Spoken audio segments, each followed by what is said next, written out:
Imagineers. Tiki here. And BlueDragonFive. And tonight, we're talking Mr. Banks. Yeah. I haven't done one of these proper Disney podcasts in a while, BlueDragonFive. They kind of come few and far between these days, so it's good to be back. It's good to be back. And of course, we're talking about a big event because it's always a big event when a Pixar movie gets released, but this Pixar movie in particular is in kind of a unique position because it's the first time in history that a second Pixar movie has been released within the same calendar year. Not only that, but it also happens to be released directly after Inside Out, which just blew everyone's mind. So, without further ado, BlueDragonFive and I are going to get into our quick reactions, how we felt about The Good Dinosaur. Yeah. So, BlueDragonFive, how you felt about The Good Dinosaur going back to the Muppets? I felt it was very good. It lived up to the namesake. Yeah, that's kind of the pun. It's like, it's good. It's not necessarily great, but it's really good. It's The Good Dinosaur. It's good, man. Yeah, it's good. Yeah, I mean, I came in with kind of some guard expectations. I'm hearing that it's good. That's all I really care about. That it's not a bomb or anything. Because this was the most troubled Pixar production out of all of them, which made me a little nervous. And again, it was kind of a first ambitious thing, which could set the tone for any other second movies that come out. In terms of how that would go in the future. But I was impressed by it. I mean, I thought it was very solid. It was kind of like in the range of something like maybe a step above something like Bugs Life. Bugs Life, good movie, but it's very solid, very funny, enjoyable, rewatchable, but it had more emotional tones to it than Bugs Life.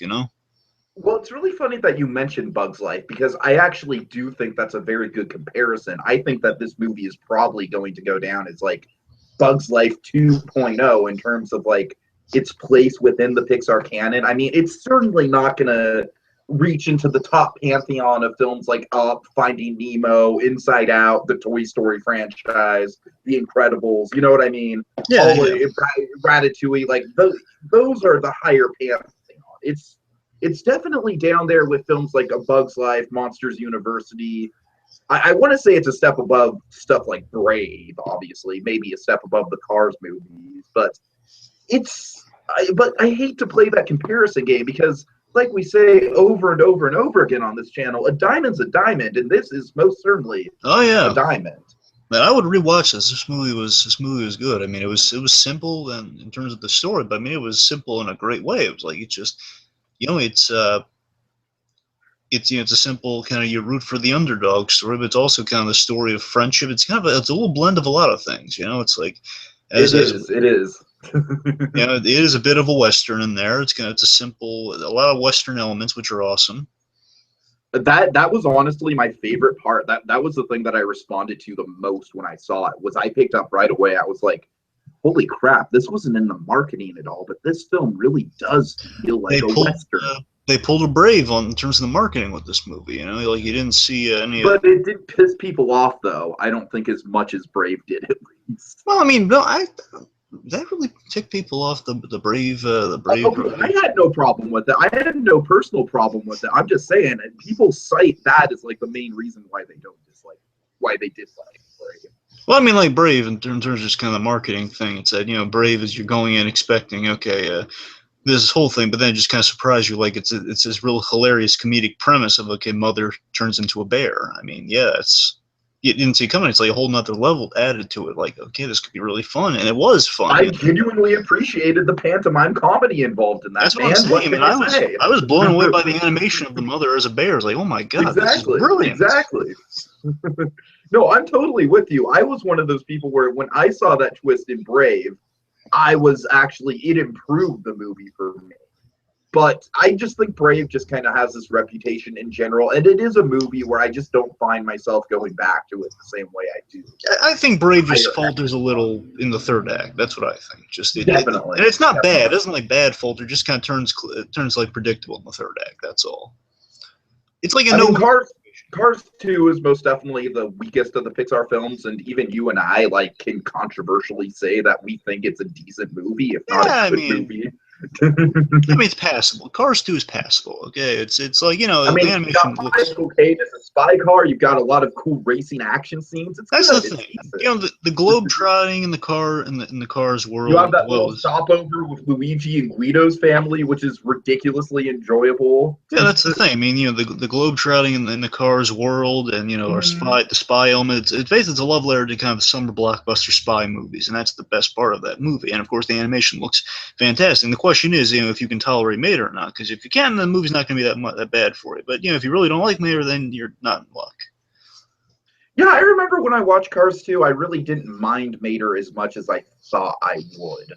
I actually thought he had a pretty good story arc in terms of like being the one who was, you know, kind of thought of as the idiot and wanting to turn that around for himself. Yeah, I mean, I actually thought there were some moments that were pretty sympathetic towards him. It probably helped that I really like the Mater shorts, because I thought those are always really funny and really artfully done. That probably kind of helped my taste for Mater. So we're not here to talk about Cars 2, but I do not. think it's relevant to the discussion though, because I think The Good Dinosaur is going to be one of these movies that people are just going to like inherently initially have a mixed reaction to, if only because you and I can both agree this is not in Inside Out's league. It's just not.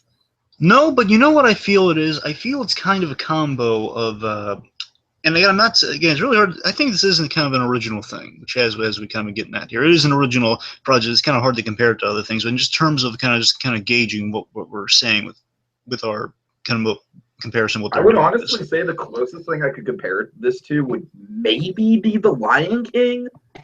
Maybe. Well, yeah, I don't know. It's an original stretch. It's a very original premise in terms of like you never kind of think of these pairings together, of kind of doing you know, the what if, you know, the dinosaurs didn't get extinct and how they would have evolved, and of course then doing kind of a boy and his dog story and in a western.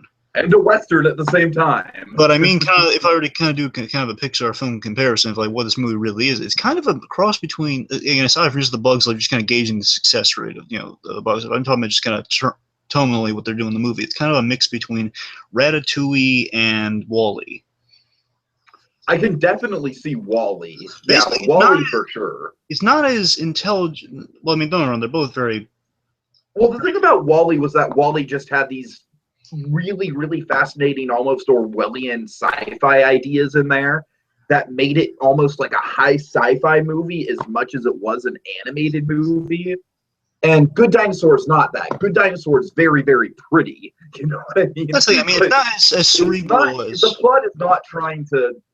The plot is not trying to push you into like cerebral territory like something like Inside Out or WALL-E would be, or even the Toy Story movie. But you know, it's a great coming of age story in The Good Dinosaur, though. It's a good coming of age story.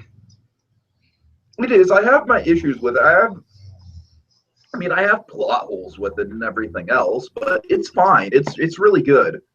I mean, just to break down some of the elements of it, I don't necessarily think. I don't necessarily like the main actor who plays Arlo. I think he's fine. He's a kid. I know he's a kid. It's just the voice kind of irritates me a little bit. You want to know what my main problem is with the movie? Is it because you miss Lithgow? Because I miss Lithgow too, but we can't really judge it by that. No. I do miss Lithgow, but I think if anything, Lithgow probably would have played the father character, and I thought whoever did play the father character was just fine. So, my whole thing is it feels very predictable. And this is just kind of something that gnaws on me the more I think about it. Like, you know, that whole thing with Arlo having to make his mark on the tree and everything. And this is obviously getting into, I would say it's getting into spoilers, but come on. It's so obvious that that's what the movie's going to build to, and that's what it's going to be about. Arlo's going to have to make his mark, and I don't know. It's just like something like that where it sets this up like, one day, Arlo, one day you're going to have to make your mark on this tree. And I'm like, okay, so we know that's going to... Just little things like that just felt it felt too obvious in terms of screenplay structure, if you know what I mean. Yeah, but you know, I think it is kind of just Old Yeller was a big influence for this movie, Oh And boy. I do think there are shades of that The in ending there. of this movie is sad, but thank God it didn't get Old Yeller sad. No, what I mean is like God. it's an homage to kind of the classic genres. It's kind of again the boy and his dog the boy and his dog story again, a lot like Old Yeller, and of course some of those predictable elements. I think they're integrated well enough because they kind of make you buy into the motion. This kid is he's the runt of the litter. Him just trying to kind of prove that he's not a screw up, that he's can make something, that he can help support the family, that he can fill father's shoes in some way. Mm-hmm. Yeah. And you root for him. And again, I think it's again a lot of Old Yeller and a lot of kind of the kid in the Old West just trying to be kind of the next kind of gunslinger in a way. You kind of root for him. Yeah, and that's what I keep coming back to with this movie is the whole like Old West motif of it all. And it's not even necessarily the whole thing. It's just kind of like the setting. Obviously, it's set in prehistoric Montana. The thing that feels the most like the Old West is probably my favorite part of the movie, which is the Sam Elliott T-Rex, which is just amazing. Yes. Oh my God. Again, also the sets in this movie are just absolutely gorgeous and breathtaking.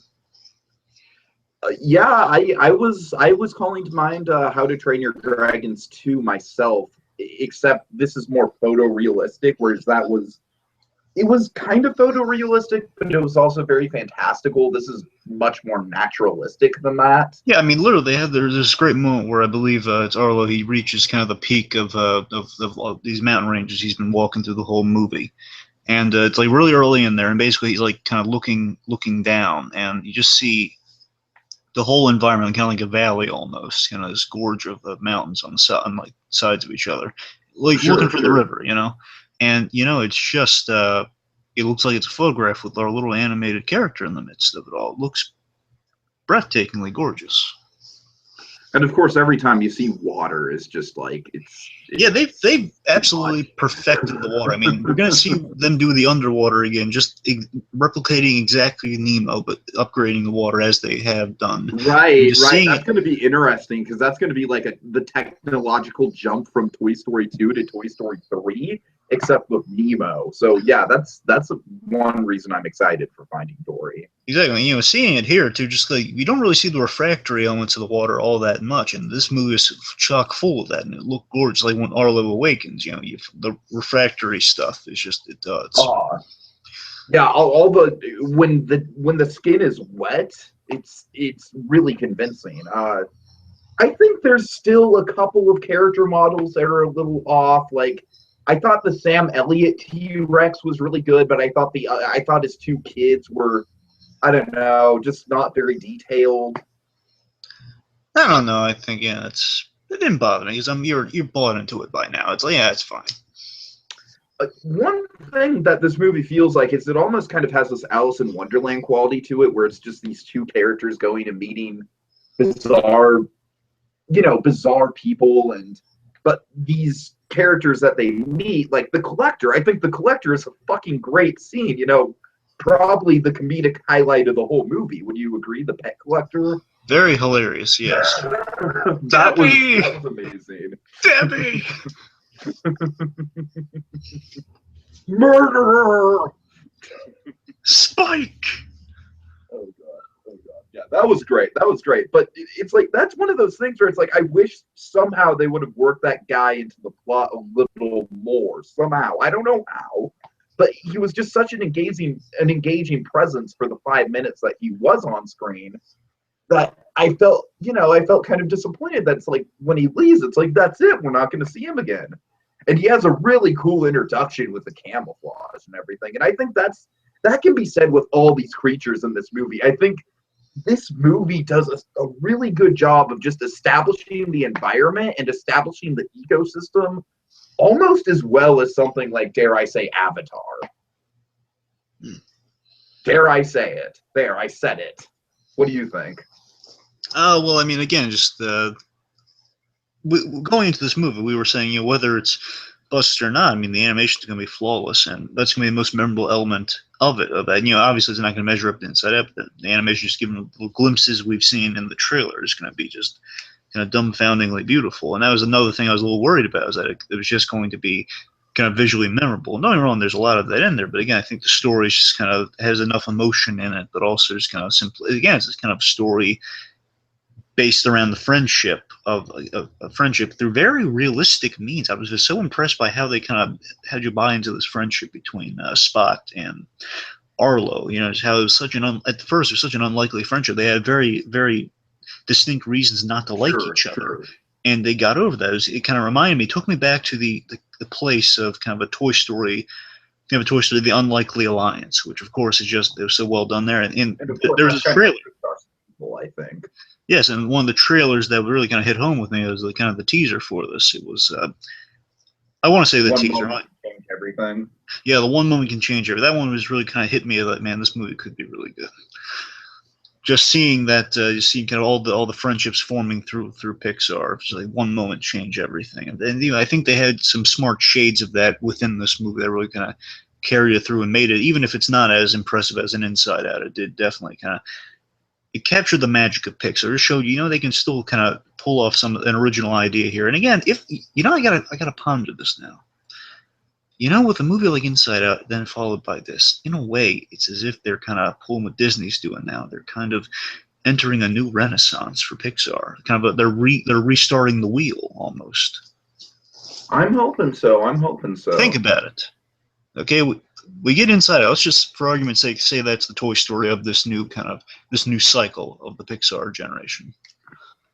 The Pixar films being spawned at this moment. Then you have this, which is kind of the Bugs Life in terms of kind of like, you know, it's another kind of, it's the second product syndrome as they went with Bugs Life. So what do we do after we hit the high benchmark that it's Inside Out?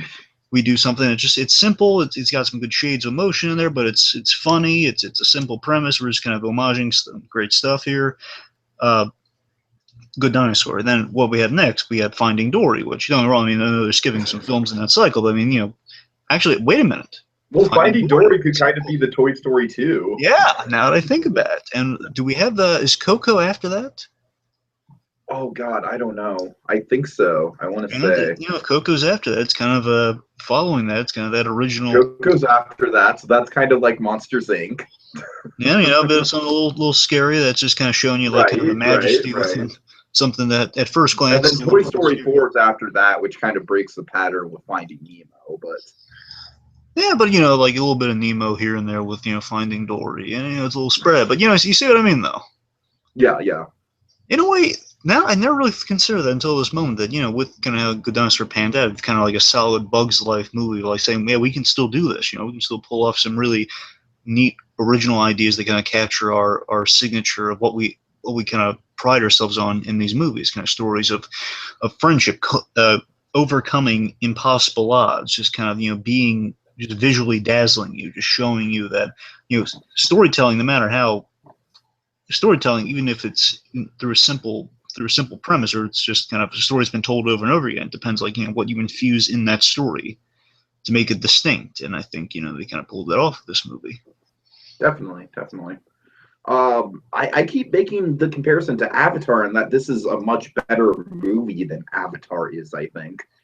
But they share the same quality in that it's like the best thing about it is this journey into this kind of, not necessarily alien in the Good Dinosaur's case, but kind of, because of, you know, the alternate prehistoric animals and stuff that we see.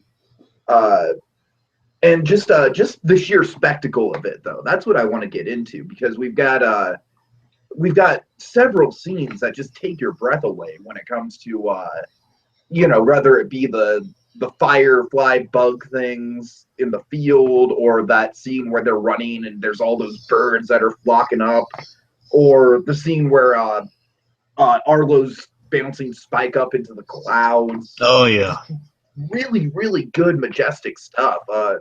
Connected to a very thin, but, you know, very effective story, very workable story. Yeah, it's thin, but it's solid. You know, it's like it's not. You know, it's solid. It's something you've seen before, but you know, just because you're kind of your eyes caught by the spectacle, but also just kind of by the surprise emotions here and there. Right. So you want to get into the Inside Out tissue moments? Well, I mean, you sure you want to get into this now? can a little bit if you want to do a spoiler alert. I mean, I guess. Okay. I mean, we'll certainly dive more into it when we do our full-blown podcast, but I think I want to hear your initial reaction to some of the tissue moments. So spoiler alert if you don't want to know the necessarily sad stuff about this movie. Let's still try to be a little vague about it. Let's not get too into it. Okay. But let's just say the Arlo's father, he is taken out of the equation at some point in the movie, and it is when it's done in a very harsh way too. Yeah, it's just the immediacy, just it catches you by surprise how he's kind of taken out of the movie, and it's really just kind of the abruptness just kind of shook me. Of like I'm just walking through my feeling of this. It's just I'm watching it happen, and something bad's about to happen, and just like the moment it's about to hit, it's like I actually winced in pain, like ah. I'm kind of right there with you. I mean, the equivalent of like someone getting hit by a bus, like ah. Right. Of like just, it's like, plus you like that character too, because he was kind of I did like Arlo's father as a character, really, because he was in this. It's as Pixar does in many of the films, they look at kind of children growing up and kind of raising a parent and parenting and such. So I mean, we saw a little bit of kind of parenting styles in Nemo, most definitely. But here we get to see kind of another kind of fatherhood angle of like the thing in Nemo, where it's you worry that your kid's not going to be able to survive without you, or you worry about that one imperfection in your child, which is a big theme of Nemo with the little fin. And here Arlo, of course, Arlo kind of he's timid, he's small, and I really hope that the turkeys that Arlo's afraid of is kind of a reference to Alan Grant's whole 6-foot turkey speech in Jurassic Park, because that's the first thing I thought of. I mean, the guys at Pixar, they are huge Jurassic Park fans. So that might. I would love that. That's not very scary. It sounds like a 6-foot turkey. Oh yeah? Well, here's your 6-foot turkey, kid. See how scary it is. Oh yeah, but I mean, I love kind of the shades of kind of the most kind of beloved Pixar films that are in this film in many aspects. Again, just kind of fathers wanting the father obviously cares about his sons. He cares about all his children. But, he does worry about Arlo, and there are moments where he's a little frustrated. And, of course, there's this great, wonderful moment where he realizes, maybe I pushed him too far. Like, I overstepped as a parent, and, I'm going to be responsible now. I'm going to backtrack a little bit and, to make sure I'm there for him before I just kind of push him into something. So, again, it was really complex kind of parental issues in this film about dinosaurs. Which was impressive. I mean, they didn't just go the conventional route. Again, it's showing this film is a little more sophisticated than people might give it credit for. Is that you don't just go the conventional. I definitely think this film's more sophisticated than people are giving credit for. Like you don't get moments of like, oh, you're a dinosaur, and we live for this, and you must do this, and it's none of that. It's like right, exactly. And we pride ourselves in this, and we want you, to be a part of it. It's what our family does. It's how we. It's how we live our purpose, and it's a thing we're proud of. We make our mark on this thing just to show our dedication to this and our success of this as a family unit. Yeah, sure. Again, the mark, I got to invest a little more in the mark. It's just kind of the show of unity. Look, it's fine. That's a good symbol. I just think it's very predictable. I just think it's a very predictable device. Yeah. But I also like it's just showing you that, our character at this moment in time, he can't even reach that thing if he really tried. He's going to reach that little where that mark would be. And of course, by the end of the movie, you'll see that he's kind of grown in many ways. Okay, so I guess the second big inside-out tissue moment would be the sticks in the mud. Yes. Oh, some people are theorizing that's where the A113 is, which still, I got to rewatch it. Find the Pizza Plant truck in the A113. So, I mean, they had to put it in here, and I have no idea where it is. The Pizza Planet truck is especially tricky. It's like I don't know if it's supposed to be like. I've heard it's in the clouds, but I gotta look. It's in the clouds. Okay, that makes sense. That's the only place I can fathom it being. That's brutal, though. That's so much looking that you'd have to do. You know who I blame for the obscurity of the Pizza Planet? I blame Pete Docter. He's always being clever about. Oh, I know. I do blame Pete Docter. Absolutely. See, he puts like 3 Pizza Planet trucks in Inside Out, but they're all like little subtle ones. They're all ones where it's like you wouldn't know where they are unless you know exactly where to freeze frame it. Yeah, like I think Pete Docter started the trend of like making the A113s in the and the Pizza Planet trucks, things that you would exclusively have to buy the DVDs for.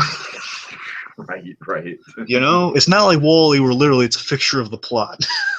Oh god. Yeah, exactly. And again, the A113 might, like, there are two theories on the A113 so far. It's that either it's somehow people are going a little convoluted with the A113s in this case, but, you know, again, I have to watch it again, see if there might be a more direct one there, but it's that Arlo is the A, and then, you know, you get, like, the 2 1s, and altogether it's 3. That one's convoluted. The stick one's convoluted. I wouldn't go with that. The other one has a little more water, but not much. And again, I think I don't think any of these are really it, but I gotta check just to make sure it's otherwise the most subtle A113 you've ever seen, because it's when the gopher things are popping out of the ground. Oh, that's also a good scene. They pop out in sequence, so some people theorize that one of them looks like an A, then it's 2 of them individually in the air, then 3 of them are stacked upon each other. A113. Again, convoluted. Sure. I don't know if to buy into it or not. I don't know if Pixar would go that obscure, but then again, how do you get A113 in a Pizza Planet truck in a movie about dinosaurs? One thing I wanted to bring up with you that I like, god damn it, it's like just in my nature to appreciate these kind of scenes just because I'm into surrealist kind of animation, but it did feel a little out of place. What do you think of the whole bit with the rotten fruit? Oh yes, the rotten fruit bit. Well, you know what? It comes out of nowhere, right? It does, and for a moment I was a little worried because it was looking like there's this new show it's going to be on that has like some characters that are going to share in like some of that deformed animation. But point I accepted it because, you know, it's kind of like the Boy Scout warning of like, you know, I'm not a Boy Scout, by the way, just in case anyone's curious. I have no idea. I don't have patience for that sort of thing. But I obviously thought it was a callback to Dumbo and Pink Elephants. It is. Yeah, Pete Stone, the guy who directed that is one of the hallmarks of Disney animation. So you've got to give that some props. Yeah, Pete Stone said a lot of the inspiration for this movie, aside from just kind of the overall Western vibe and stuff like that, is a lot of Old Yeller and particularly Dumbo, because he loves Dumbo. I can see the Dumbo thing for sure. But with the Dumbo thing, you're absolutely right. That's the main reference it is to. But I'm sorry, my little brother is like tearing my goddamn house apart. I'm sorry. Right. Disruptive. But in particular, I was thinking Trevor. In particular, I was thinking that the main reference is that, you know, the Boy Scout thing of like warning you of different types of berries to eat. You know. Right. You know, like you eat certain types of berries, and like you can't really get all that stuff in there. Because at first I thought when Spot was stopping Arlo from eating berries, like, oh, he knows they're poison. But there was something else, something much more cool. But regardless, though, you know, I think it's like a little subtle PSA built in there too. Like, don't eat the strange fruit, especially if it's rotting. You know, it's also maybe a little bit of a subtle like anti-drug PSA as well. Yeah, no, I mean, there are berries and fruits that do make you hallucinate, and that's kind of like... That's all I'm saying. Okay, so I guess the tissue moment that got to me the most was, let's just call it the goodbye. Ah, yes, the goodbye. Let's not talk too much about the goodbye, but... let's not talk too much about it, but all I can say is that I cried, man. I did cry in the theater, and I am not ashamed to admit it. It was a heavy hitter, especially because there was not a lot of dialogue at all. All right, so if you don't want to talk about it till we get to the spoiler podcast, then that's fine. Yeah, it was sad. You're right. It was sad. But no, in general, just kind of to sum everything up, just the vibe of this movie, just kind of the Western atmosphere around it, you know, and also just the development between Spike and frickin' Spot. Spot and Arlo is probably the strong point. Bruce Willis isn't in this movie. Oh gosh, shut up. It's been on constantly lately. Can you blame me? Wait, what? Rugrats Go Wild? Yeah, it's been on a lot lately. Constantly, really? It's been on constantly, and I just like... Oh dear. Bruce Willis Spike. But anyway, you were saying about Spot? No, I'm just saying, like, it's another one to add to the Pixar library of kind of like unlikely pairings. You know, you have the Woody and the Buzz, you have Dory and Marlin, of course, Remy and Linguini, sure, Lightning and Mater. just down the line, Carl and Russell. So down the line, I think this fits very much into the Pixar philosophy. Joy and sadness, of course, is a big one. Oh, absolutely. But it fits right into the Pixar library. I don't think it's a bad film at all. I don't think it's a disappointment. Not in the least is it a bad film. Or a disappointment. I think it's right up there. I mean, I don't think it's trying to be an Inside Out or an Up. I don't think it's trying to go for those aspirations. I think it's trying to tell a really nice, simple story, and it's trying to do it with pretty engaging visuals and a pretty distinct kind of style to it. Like, in essence, you would never think of this movie as like a freaking Western movie. You would never think of a dinosaur movie as a Western, but somehow Pixar kind of did it. They kind of did it, and I applaud them for it. That's Pixar at their best. You know what I mean? They can like put these genres to things that you'd least expect to see. Shut up, Trevor. God damn. I mean, in essence, you know what it is that this movie is the perceived version of what Pixar set out to do with Cars 2, but it was much more better. It was better received in that, they set out just to not make not the top Toy Story 3, but they set out just to do kind of a fun little homage to this movies and genres that they liked, and just to be a fun one. It's the one that kind of tied you over until the next big one they got planned next. Mm. And that's what this was, It was, if they can do this when they're kind of buying their time before any big ambitious projects. I mean, it was solid. And it's rewatchable, and it's got some good, it's sophisticated in many aspects, and of course, aside from just visually, I mean, story wise, it has these surprise, hard to tell you moments. And again, they also the way they applied just kind of this thought to. The way they expressed fear was really nice in this movie too, and how you kind of accept fear and use it and utilize it. Mm-hmm. Thought that was well.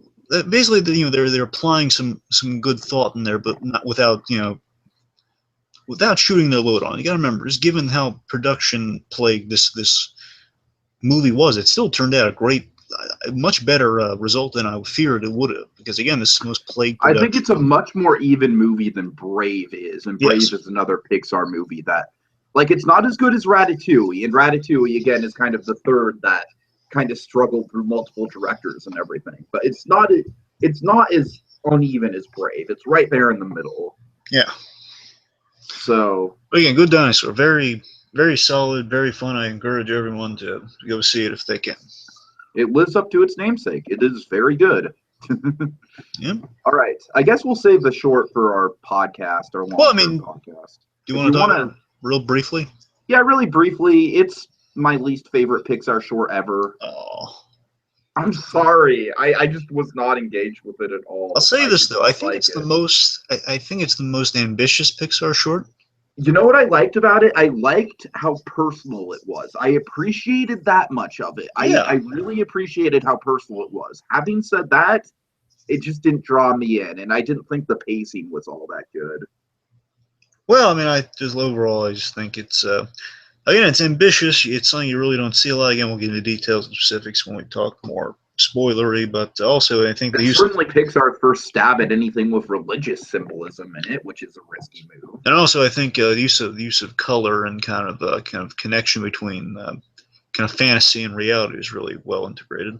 Yeah, I'd have to watch it again to see that. But seriously, the use of color is really great, sublime, really, in this short. The use of color and how it just kind of connects to some stuff, and basically, you know what? I think I'm doing a really good job of not holding Inside Out and The Good Dinosaur up to each other, but I think I'm doing a lousy job of holding Lava up against Sanjay's super team, because I think Lava is just so much better of a short in my opinion. You know what's interesting, real quick, is that this short actually is very similar to La Luna in many ways. Now, La Luna was a personal project too, just kind of an animator, just kind of going through. I love La Luna though. La Luna is fucking gorgeous. That's what I'm saying. It's kind of in the same vein of kind of a personal story about kind of also between fathers too. But it's just kind of like a different kind of shade of that, like a different kind of take on it. I just want to go watch La Luna again. But overall, though, I mean, Sanjay's is it Sanjay's super team or superhero team? Super team, not superhero team, BlueDragonFive. Get it right. Don't you dare use that on me. Don't you dare. But But I mean, yeah, it was different, and I appreciated kind of how imaginative it was, though. I think the ending's really nice, but again, we'll get into specifics down the line. Sure. All right, so I think that does it for our first reactions to The Good Dinosaur. Like I said, hopefully by the end of this next week or so, we'll have a full-blown podcast with people like Space Mountain, Monkey, Sandy Claus, the whole bunch to kind of break down the movie in kind of more detailed format. But until then, we just want to jump on and give you our initial thoughts just so we have something out there. And...